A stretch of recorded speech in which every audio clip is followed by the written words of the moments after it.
Bismillahirrahmanirrahim. Assalamualaikum warahmatullahi wabarakatuh. Kisah Nabi Yusuf lengkap dari masa kecil hingga wafat. Dikutip dari detikhikmah.com. Salah satu surat dalam Al-Quran yang Allah Subhanahu wa taala turunkan adalah surat Yusuf. Surat ini menceritakan sejumlah kisah Nabi Yusuf alaihissalam dari berbagai peristiwa hidup yang pernah dialaminya. Lantas, seperti apa riwayat tentang Yusuf alaihissalam yang diceritakan dalam kitab suci Al-Quran? Simak kisah Nabi Yusuf singkat dari lahir sampai wafat yang dikabarkan Ibnu Katsir dalam kitab Qasasul Anbiya pada uraian di bawah ini. Kisah mimpi Nabi Yusuf. Yusuf alaihissalam merupakan satu dari 12 anak Nabi Yaqub alaihissalam. Dan Yusuf adalah satu-satunya putra Nabi Yaqub yang memperoleh tugas kenabian dari Allah. Bermula dari mimpi yang dialami Nabi Yusuf ketika beliau masih kecil. Di dalam mimpinya, beliau melihat bulan, matahari dan 11 bintang bersujud kepadanya. Para ulama menafsirkan bahawa bulan dan matahari dalam mimpi Nabi Yusuf mengisyaratkan kedua orang tuanya. Adapun 11 bintang merujuk kepada jumlah saudara Yusuf alaihissalam yang sebanyak 11 orang. Ketika Nabi Yusuf terbangun dari tidurnya, beliau menceritakan mimpinya itu kepada ayahnya Nabi Yaqub. Dari sinilah Yaqub alaihissalam mengetahui kalau Yusuf alaihissalam kelak akan menjadi orang yang berkedudukan tinggi serta punya derajat mulia di dunia dan akhirat. Sampai-sampai kedua orang tua dan saudaranya pun akan tunduk kepada beliau. Mendengar mimpi itu, kemudian Nabi Yaqub pun berpesan kepada Yusuf alaihissalam untuk tidak menceritakan mimpi itu kepada 11 saudaranya. Pesan tersebut bermaksud supaya tidak muncul kedengkian di hati saudara-saudara Yusuf alaihissalam hingga mungkin mengantarkan mereka untuk melakukan kejahatan ataupun tipu daya terhadapnya. Kisah Nabi Yusuf dibuang ke dalam sumur. Melalui surat Yusuf, Allah juga menceritakan bahawa saudaranya ini iri terhadap Yusuf alaihissalam dan saudara kandungnya Bunyamin. Mereka dengki karena ayah mereka lebih perhatian kepada keduanya dibanding yang lain. Saudaranya beranggapan bahawa mereka lah yang lebih berhak disayang daripada Yusuf dan Bunyamin. Karena kedengkian itu, mereka berencana untuk membunuh Yusuf atau membuangnya ke tempat sangat jauh yang membuatnya tidak mungkin bisa pulang ke rumah. Demikian rencana mereka supaya kasih sayang Nabi Yaqub tercurah kepada mereka. Ketika saudara-saudara Yusuf sedang merencanakan tindakan mereka itu, salah satu dari mereka berkata, "Janganlah kalian membunuh Yusuf, tetapi masukkanlah ia ke dalam sumur, supaya ia dipungut oleh beberapa orang musafir." Mendengar pendapat ini, mereka pun setuju. Tak lama mereka pun mendatangi ayah mereka, Nabi Yaqub, untuk meminta izin agar bisa mengajak pergi Yusuf. Mereka beralasan akan membawa Yusuf alaihissalam bermain. Nabi Yaqub sebenarnya ragu untuk mengizinkan Yusuf diajak oleh anak-anaknya itu. Namun mereka terus meyakini Nabi Yaqub bahawa mereka akan mengawasi Yusuf alaihissalam dengan sungguh-sungguh. Dengan berat hati, akhirnya Nabi Yaqub memberi izin kepada mereka untuk membawa Yusuf alaihissalam pergi. Kala di perjalanan, saudara-saudara Yusuf alaihissalam mulai melancarkan rencana mereka. Mulanya mereka menghina dan mencaci maki Yusuf dengan tindakan dan ucapan. Lalu saat melihat sebuah sumur yang cukup jauh dari rumah mereka, mereka pun memasukkan Yusuf ke dalamnya. Setelah berhasil memasukkannya ke dalam sumur, Saudara-saudaranya mengambil baju Yusuf dan melemurinya dengan darah kambing. Kemudian mereka pulang ke rumah dan menemui Nabi Yakub untuk melapor kejadian palsu. Mereka bersedih seraya menangis di hadapan ayah mereka dan menjelaskan bahawa Yusuf dimakan serigala. Lalu mereka memperlihatkan baju Yusuf telah berlumuran darah sebagai pembuktian kepada ayahnya. Sebenarnya, Nabi Yakub tidak percaya begitu saja terhadap pengakuan anak-anaknya. Namun Yakub alaihissalam hanya bisa berpasrah dan menyerahkan segala urusan kepada Allah Subhanahu wa taala. Kisah Nabi Yusuf diperjualbelikan sebagai budak. Kala saudara-saudaranya telah pergi meninggalkannya, Yusuf duduk di dalam sumur sembari menunggu pertolongan Allah kepadanya. Beberapa lama kemudian, datanglah para musafir ke sumur yang ada Yusuf di dalamnya. Musafir ini adalah rombongan pedagang dari Syam yang hendak menuju negeri Mesir. Saat salah satu dari mereka mengambil air dari sumur dengan mengulurkan tali timba ke dalam lalu menariknya kembali ke atas, tiba-tiba Yusuf alaihissalam menggelantungkan diri pada tali timba itu.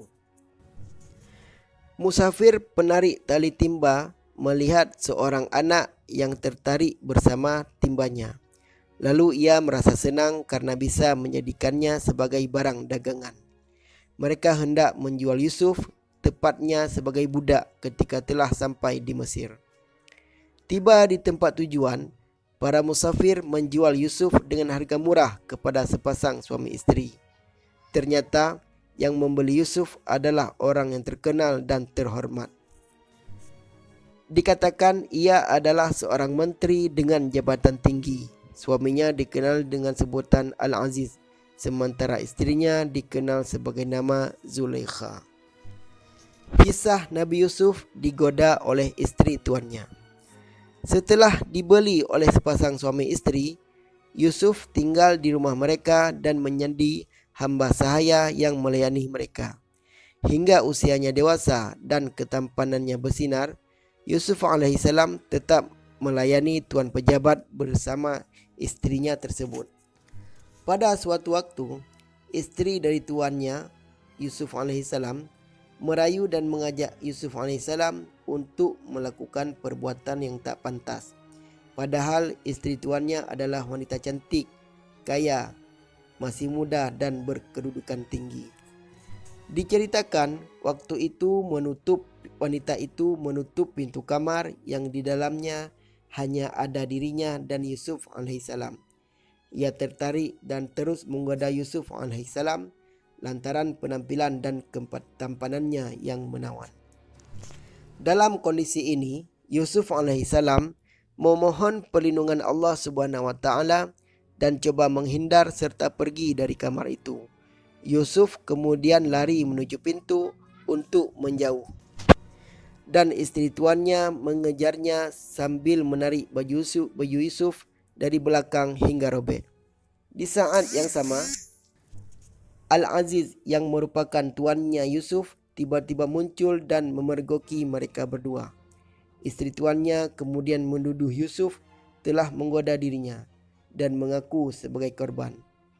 Istri tuannya terus membela diri dan menuduh Yusuf alaihissalam. Namun Yusuf alaihissalam berkata dirinya tak melakukan hal demikian.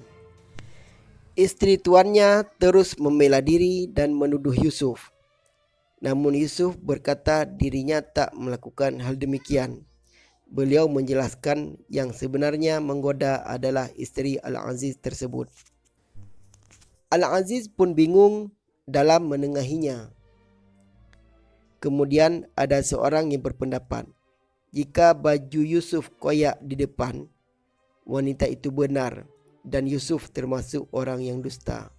Maksudnya, Yusuf alaihissalam yang coba merayu wanita itu, walalu wanita itu mendorong Yusuf sehingga baju bagian depannya robek. Orang itu kembali mengatakan, akan tetapi jika baju gamisnya Yusuf koyak di belakang, wanita itulah yang dusta dan Yusuf termasuk orang-orang yang benar. Maksudnya, Yusuf alaihissalam berusaha melarikan diri dari godaan wanita itu. Karenanya, wanita itu mengejar dan menarik baju Yusuf alaihissalam dari belakang hingga sobek. Mendengar demikian, tuannya kemudian melihat bahwa baju belakang Yusuf alaihissalam yang robek. Kemudian Al-Aziz menegur istrinya dan berkata kepada Yusuf untuk tidak menceritakan peristiwa tersebut kepada siapapun. Kisah Nabi Yusuf dimasukkan ke penjara. Setelah kejadian itu, istri tuannya yakni Zulaikha memanggil teman-temannya ke rumahnya. Ia ingin menunjukkan ketampanan Yusuf alaihissalam yang membuatnya tertarik dan ingin menggoda. Melihat paras rupawan Yusuf alaihissalam, teman-teman Zulaikha pun terengah hingga tak sadar membuat mereka mengiris jari-jari tangannya sendiri. Mendengar tragedi sebelumnya antara Zulaikha dan Yusuf, teman-temannya itu pun menyebarluaskan kabar tersebut hingga membuat heboh sekitar. Melihat kenyataan tersebut, Al-Aziz dan Zulaikha sepakat untuk memenjarakan Yusuf agar muncul opini bahawa Yusuflah yang menggoda isteri tuannya. Lalu masuklah Yusuf alaihissalam ke dalam penjara. Di sana, beliau hanya bisa bersabar dan memohon pertolongan Allah Subhanahu wa taala. Para ulama berbeza pendapat terkait jangka waktu di penjaranya Yusuf. Ada yang mengatakan 3, 7, bahkan 10. Di dalam penjara, Yusuf bertemu dengan 2 orang mantan pelayan raja. Keduanya kagum dengan kecerdasan ucapan dan perbuatan yang dimiliki Yusuf. Ketika kedua orang itu bermimpi, mereka meminta Yusuf untuk menakwilkan mimpi mereka. Mereka takjub akan tafsiran mimpi yang ditakwilkan Yusuf. Padahal Yusuf sendiri mengatakan bahawa kemampuannya itu berasal dari Allah Subhanahu wa taala, Tuhan yang ia imani. Yusuf alaihissalam pun dikenal sebagai orang yang ahli dalam menafsirkan mimpi. Sudah sekian lama, Yusuf alaihissalam beserta temannya berada di dalam penjara. Kemudian, salah satu temannya itu diketahui akan terbebas dari hukuman penjara. Lalu Yusuf alaihissalam berkata kepada temannya yang selamat untuk menceritakan tentang dirinya kepada tuannya itu alias raja. Menceritakan tentang dirinya di sini maksudnya memberitahu raja akan keahlian takwil mimpi yang dimiliki Yusuf alaihissalam. Setelah keluar dari penjara, temannya Yusuf alaihissalam yang kembali menjadi pelayan raja itu lupa akan pesan yang diberi Yusuf alaihissalam untuk menceritakan tentang dirinya.